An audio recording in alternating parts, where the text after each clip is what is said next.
Gastón, tenemos nuestro invitado, ¿verdad?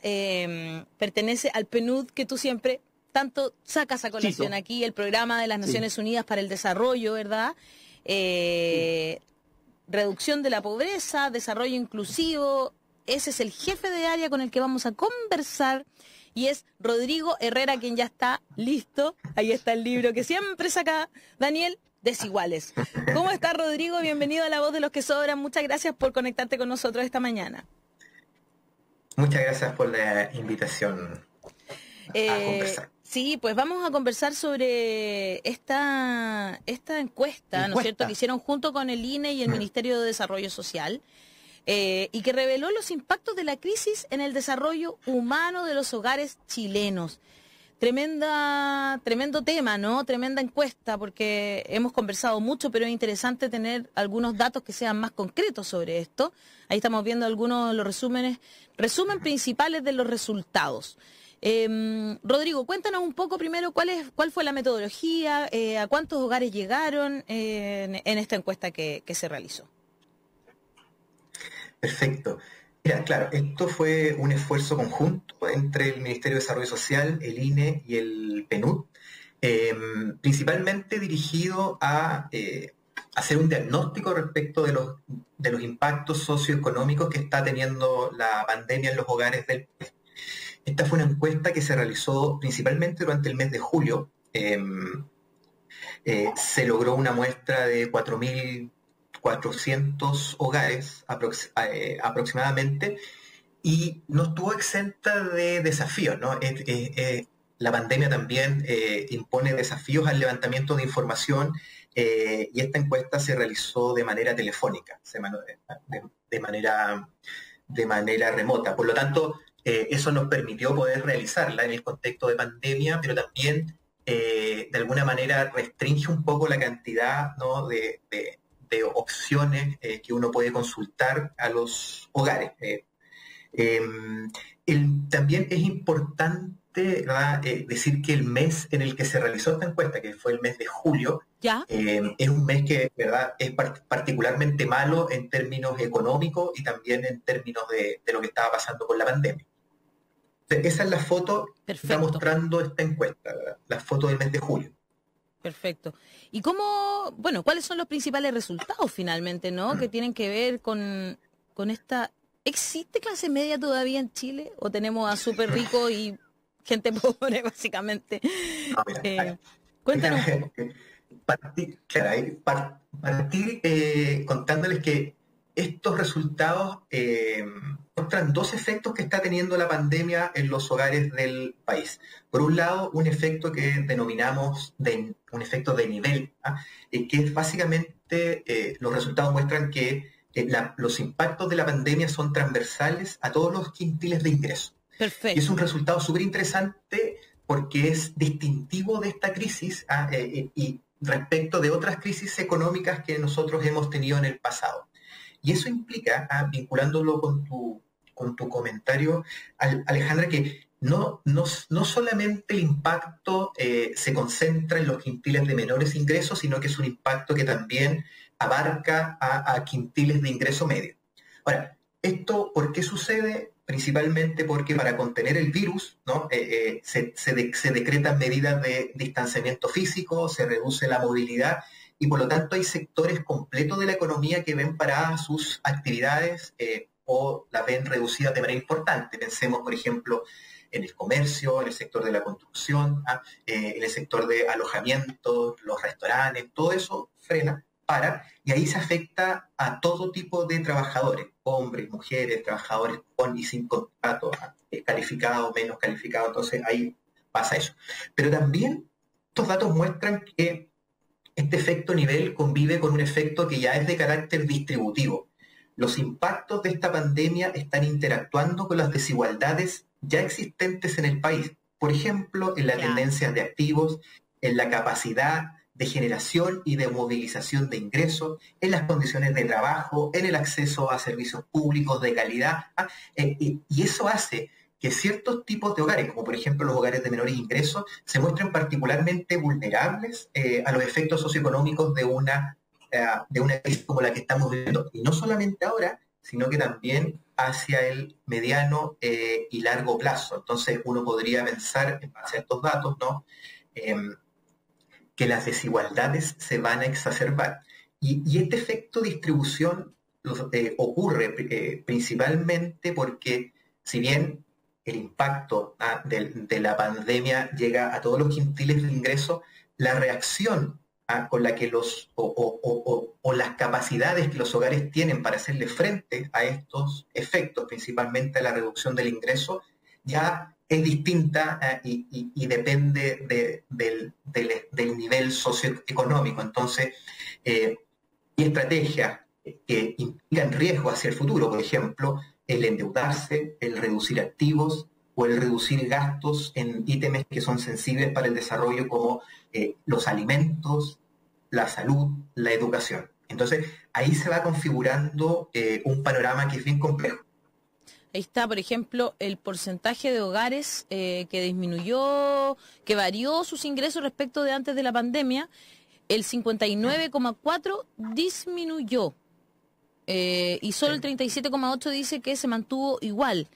Yo estaba mirando aquí, claro, 59,4 declara haber disminuido sus ingresos y el 41,5 estima que sus ingresos fueron la mitad o menos de la mitad de lo que tenía previo a la crisis, mientras que el 3,1 declaró que los ingresos del hogar se redujeron a cero. Qué feo eso, ¿no? Sí. Sí, hay varios datos bien preocupantes. Uno, ¿verdad?, es la caída del ingreso, que de alguna manera te da cuenta de la magnitud de la crisis. Yo insisto con el punto que estamos frente a una crisis que es bien grande, es mucho más grande que cualquiera de las otras crisis económicas que el país ha vivido. El ingreso de los hogares total, el ingreso promedio de los hogares, cayó en promedio cerca del 24%. Ese es la magnitud. El mes de julio, al mes cuando se levanta. Y otro dato que es bien decidor, cuando dice que hay un 27% de hogares donde no hay ningún ocupado. Y ese porcentaje aumentó. Claro, no hay ningún ocupado. Y previo a la pandemia era de un 14%. Y ahí también uno puede ver una concentración bien grande en los quintiles de menores ingresos. Entonces, cuando se habla, ¿verdad?, de que el país o está entrando o va a entrar a una etapa de recuperación, el foco debiera estar puesto bien fuerte en aquellos hogares a los cuales les va a costar más la recuperación, porque están saliendo con una mochila más pesada de esta etapa de pandemia.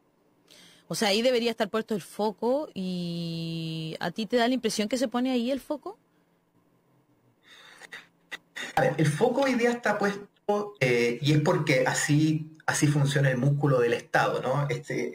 Está puesto en los quintiles de menores ingresos. Y uno lo puede ver en esta encuesta, que el apoyo del gobierno, de los municipios, en mayor medida a los quintiles de menor ingreso, porque así está estructurado el apoyo del Estado. Pero como te decía recién, esta encuesta muestra que los impactos económicos alcanzaron a los grupos de ingreso medio. Entonces, para responder tu consulta de recién, hay diversos estudios que vienen de la OCDE, del Banco Mundial, el mismo informe que mostraba Daniel recién, el Desiguale, que muestran que Chile, ¿verdad?, no ha logrado consolidar una clase media, y tiene más bien segmentos de ingreso medio, que es distinto, ¿no? Porque el tener una clase media consolidada, de alguna manera, da cuenta de que es un segmento de la población que cuenta con seguridad económica ante este tipo de eventos, ante un shock de ingreso. Tiene la capacidad o es más resiliente. Tiene cómo seguir viviendo, digamos, bien, o sea, manteniéndose como teniendo su casa, ¿no es cierto?, pudiendo mantener su trabajo, no sé, teniendo salud y educación para sus hijos. Exacto, y acá lo que muestran los datos principalmente es que los segmentos de ingreso medio también utilizan estrategias para paliar esta ola, que finalmente igual a lo mejor les están permitiendo hoy día sobrellevar la pandemia, pero hacia el mediano plazo es probable, ¿verdad?, que esto les juegue en contra, el salir endeudado, el salir con menos ahorro de lo que entraron. Esta encuesta no alcanzó a levantar, por ejemplo, todo el periodo del retiro del 10%, pero de alguna manera ya muestra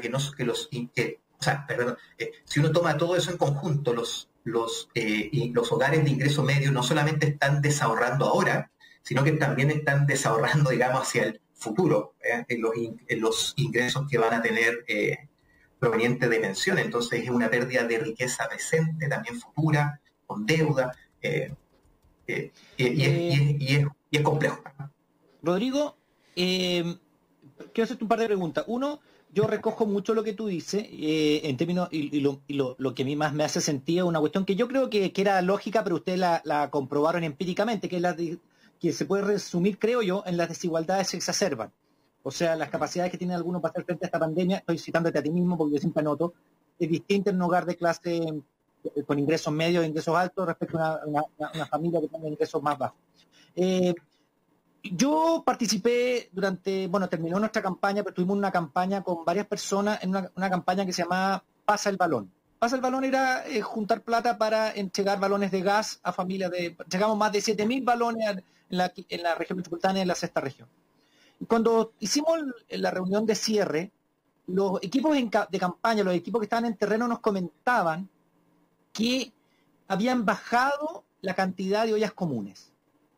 Eso es lo que nos dijeron los 4 equipos que estaban en terreno. Y eso creemos que fue por el 10%, porque el 10% claro, a la gente le sirvió. Ese 10% a la gente efectivamente le sirvió. Y entonces, bueno, algunas ollas comunes pararon porque la gente estaba agotada, otras pero muchos es porque recibieron algo más de plata.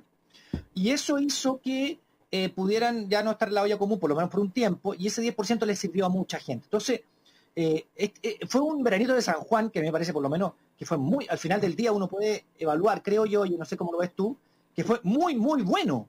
Muy favorable, no hay nada malo ahí, claro. Muy favorable para la clase o para los hogares de ingresos medios y los hogares de ingresos menores, digamos.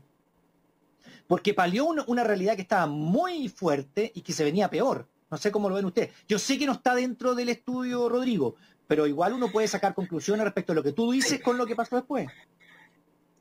Sí, o sea, a ver, lo que muestran estos datos es que finalmente cualquier inyección de liquidez en los hogares es de mucha utilidad.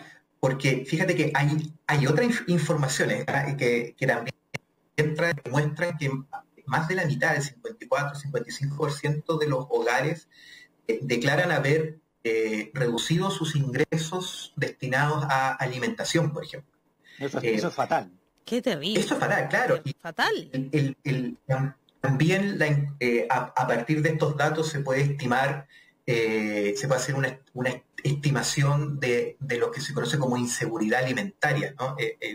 Y ese porcentaje aumentó, ¿no? La inseguridad alimentaria es una situación en que las personas carecen de acceso seguro a una cantidad de alimentos suficientes para poder llevar una vida activa y sana. Y ese fue un porcentaje que aumentó en la pandemia también de manera bien importante. Entonces, hay distintos tipos de información que te hablan, ¿verdad?, de que efectivamente la caída de ingresos complicó o está complicando en demasía a los hogares. Otro dato que también es muy revelador del efecto que está teniendo esta pandemia, que muestra acumulación de los impactos. ¿Te das cuenta? Porque nosotros ya sabemos que esta es una pandemia que tiene un impacto multidimensional, afecta distintas dimensiones del bienestar de las personas y de los hogares. Está afectando el empleo, el ingreso, pero también afecta la salud, la educación, la alimentación. La salud mental, me imagino, también. La salud mental, que también acá lo tenemos. Sí. Pero lo preocupante, ¿no?, es que estos impactos socioeconómicos se acumulan o se superponen en un mismo hogar al mismo tiempo. Entonces, tú en un mismo hogar te encuentras con en un mismo hogar te encuentras con pérdida de empleo o que no hay nadie trabajando, caídas de ingresos que en promedio son del 50%, y gente que le tuvo que echar mano a todo lo que pudo. Tuvo que desahorrar lo que tenía, tuvo que endeudarse, tuvo que dejar de pagar cuentas y además tienes problemas de salud mental, tienes problemas de que se redujo los gastos en alimentación, en educación, y también hay un dato que es muy preocupante, lo que está pasando con las postergaciones en atenciones de salud. ¿Ah? Todo eso pasando en un mismo hogar. ¿Ah? Entonces, por eso aquí estamos haciendo, ¿verdad?, el punto de que esos grupos de hogares no se van a recuperar igual que el promedio de los hogares una vez que la economía se reactive. Ahí va a tener que haber un foco particular y un monitoreo particular para hacer que esos hogares no se queden atrás en la etapa de recuperación. En la parte de salud mental es súper preocupante, porque ahí estaba viendo, ¿no es cierto?, que claro, la gente está postergando los tratamientos. Me imagino que lo que más debe postergar debe ser el de salud mental, porque finalmente, claro, uno si tiene una muela que le duele, ya no puede seguir postergándolo mucho más. En algún momento va a tener que ir porque te vuelve loco realmente, ¿no? O si uno se siente muy, muy mal, también sabe que eso le va a afectar, pero en la parte de salud mental, el estrés, la depresión, como que uno sabe y dice, ya filo, lo sigo arrastrando y lo sigo arrastrando, ¿no? Cuéntanos cómo se ve ahí la situación, ¿no? ¿A quién le afecta más? ¿A los mayores, a los jóvenes, a los niños y niñas? No sé. Esto afecta principalmente a los quintiles de menores ingresos. Ellos tienen una proporción, ahí hay una proporción mayor de personas con se está cortando, no escucho muy bien. Marcadores de problemas de salud mental. A ver. Se quedó pegado. Ahí, ahora sí. ¿Rodrigo? Se nos está cortando un poco. ¿Lo podríamos llamar a Rodrigo mejor? Porque no se escucha muy bien y justo. Quería escuchar esa respuesta. Que tiene que ver, porque a mí, no sé si, a mí me pasa que siento que a veces dejamos como de lado la salud mental y al final nos terminamos enfermando de otras cosas. Como que, no sé si te pasa a ti además también. la salud mental redunda al final en otras cosas también. Entonces, Claro. es como ir a buscar patearla trabajo. para adelante al final es un... Y lo otro que a mí de esta encuesta que a mí me llamó la atención también tiene que ver con las mujeres, ¿no es cierto? Y cómo hay muchas mujeres que ya ni siquiera están buscando trabajo. O sea, sí. Tiraron la esponja. Tú lo has mencionado más de una vez y es preocupante. Porque Súper. Ahí está Rodrigo, entiendo. Lo tenemos ahora al teléfono. Ahí está Rodrigo. Ahora sí, que te escuchaba, se nos empezó a quedar pegado el internet, cosas que suceden. Cosas que suceden Exacto. En la pandemia. Cosas que suceden con BTR. Sí. Cuéntanos, Rodrigo, estábamos hablando de salud mental, no alcanzamos a escucharte. Sí, no, además de que esto se concentra en los hogares de menor ingreso, también se concentra en hogares que tienen jefaturas de mujer, digamos. Cuando hay una mujer a cargo del hogar, ahí también hay mayor concentración de problemas de salud mental. Mira. Y también, por supuesto, hay una relación directa con aquellos hogares donde el ingreso disminuyó. Cuando el ingreso disminuye mucho, también aumentan los problemas de salud mental, porque es evidente, digamos, que ahí la carga o la preocupación, la angustia que produce, ¿verdad?, la carencia de ingreso para enfrentar el día a día genera efectivamente hay problemas importantes. Claro. Y en el caso de las mujeres, bueno, la otra vez estaba leyendo que decía justamente que las mujeres que ya son las mujeres las más afectadas justamente en el tema del trabajo, las que más han perdido sus puestos de trabajo, pero que además de eso ya no están buscando trabajo. Eso me pareció a mí muy significativo también, ¿no? De lo que está pasando. Sí, ese es un dato bien preocupante que también trae esta encuesta, que efectivamente muestra eso, muestra que el impacto en materia de empleo, de pérdida de empleo, es más o menos similar entre hombres y mujeres. Pero la diferencia se produce en que, como tú dices, los hombres están buscando trabajo y las mujeres se están quedando en la casa, están saliendo de la fuerza laboral. Y eso tiene varias implicancias, porque por lo pronto nos ha hecho retroceder en 4 meses lo que se había ganado en 10 años en materia de participación laboral. También hay un riesgo, ¿verdad?, a que todo lo que está pasando exacerbe o contribuya a reforzar estereotipos de género. Por ejemplo, los hombres son los que tienen que ir a buscar trabajo y las mujeres tienen que quedarse en la casa al cuidado de los niños o de las personas mayores. Fíjate que nosotros también consultamos respecto de si habían habido cambios en la distribución de tareas al interior del hogar. ¿Ya? Y uno pensaría, ¿verdad?, que producto que claro, estamos todos al interior del hogar, estamos tanto hombres como mujeres, se podría haber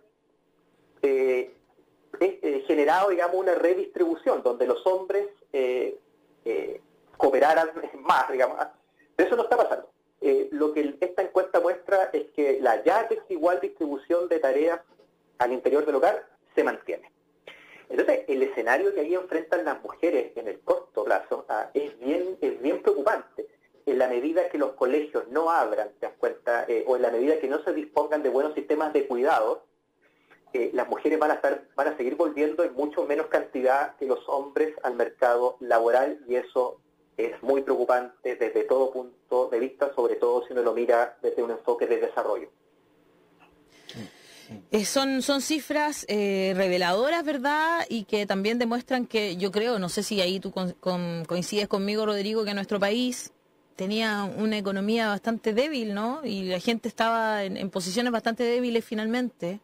Pero si, lo que pasa es, perdona que te interrumpa, pero, o sea, se pueden reír cuando yo muestro el libro Desiguales, pero esto estaba. Sí, o sea, perdonen pues, que lo sí, muestre una vez sé. más, pero esto estaba. O sea, la pandemia lo que hizo fue darle cuerpo a esto. Esto estaba de antes, el 18 de octubre, un ministro lee esto. O sea, yo siempre he dicho, este librito... ¿Tú crees que no lo debería leyeron?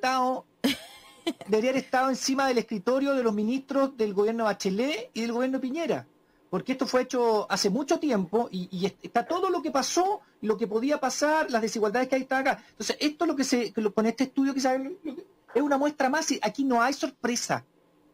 No hay sorpresa tampoco en el término de lo que la pandemia traía, porque en el fondo, yo insisto, que las desigualdades se exacerban, como dijo muy bien Rodrigo. Una cuestión que es de perogrullo, no hay que... Aquí, nos sorprendimos. No, esto es lógico. Había desigualdades, viene un 18 de octubre, hay un remesón, viene una pandemia, el que tiene menos, y tiene menos oportunidades, tiene menos, por decirlo así, un tronco el cual asirse, ¿no? Y por eso también, y perdóname que me ponga político, Rodrigo, que yo sé que no es tu campo, no tienes por qué hacerlo, es un estado de bienestar el que necesitamos, que te asegure los derechos sociales universales como todos los estados europeos por lo menos. Entonces ahí una pandemia no te da tan duro. No sé qué piensas, Rodrigo. O sea, es así, efectivamente, de haber avanzado en fortalecer un sistema de protección social más inclusivo, a lo mejor con más cobertura, esta crisis habría golpeado de manera distinta. A lo mejor muchos de los impactos podrían haber sido mitigados. Más importante aún es lo que plantea Daniel recién respecto de las desigualdades. En ese libro, en el libro Desiguales, nosotros definíamos las desigualdades como aquellas diferencias en las dimensiones de vida que implican ventajas para uno y desventajas para otro. Sobre todo en aquellas áreas que son más estructurantes de la vida o del desarrollo de las personas. Y esto lo muestra tal cual. En el fondo, hoy día la pandemia se enfrenta, por así decirlo, en diferentes escalones, donde hay algunos que les va a costar mucho menos salir y volver a su estado anterior a la pandemia, a pesar de haber sido golpeados, ¿no? Y va a haber otras personas y otros hogares que de verdad van a salir con una mochila muy, muy pesada. Ahora, igual queda por ver qué de estos efectos son transitorios y qué partes van a ser efectos permanentes. Ahí hay un desafío. Eso no lo sabemos. Esta encuesta, como te digo, muestra una foto, pero la pandemia no ha pasado. Todavía no estamos en una etapa de recuperación. Pero sí, estos datos ya nos muestran que de verdad va a haber un grupo que va a necesitar apoyos particulares. Y el desafío está en identificarlo y en ofrecer, digamos, los apoyos que sean más adecuados para volverlos al nivel o a un nivel similar de calidad de vida que tenían antes o ojalá mejor. Rodrigo Herrera, muchas gracias por conversar esta mañana con La Voz de los que Sobran, jefe del área de reducción de pobreza y desarrollo inclusivo de PNUD, el programa para el desarrollo de las Naciones Unidas. Muchas gracias por estar con nosotros esta mañana analizando estos datos que esperamos que sirvan justamente, hay que ponerlos en la palestra, ¿no es cierto? Y se encuentran en Facebook, entiendo que en nuestro Facebook Live también los compartimos por si usted quiere entrar en mayor detalle. Un abrazo grande, que esté muy bien, Rodrigo. Muchas gracias, Rodrigo. Saludos a Matías Cosiña. Te manda saludos también, Matías. Que estés bien, chao, chao. Chao.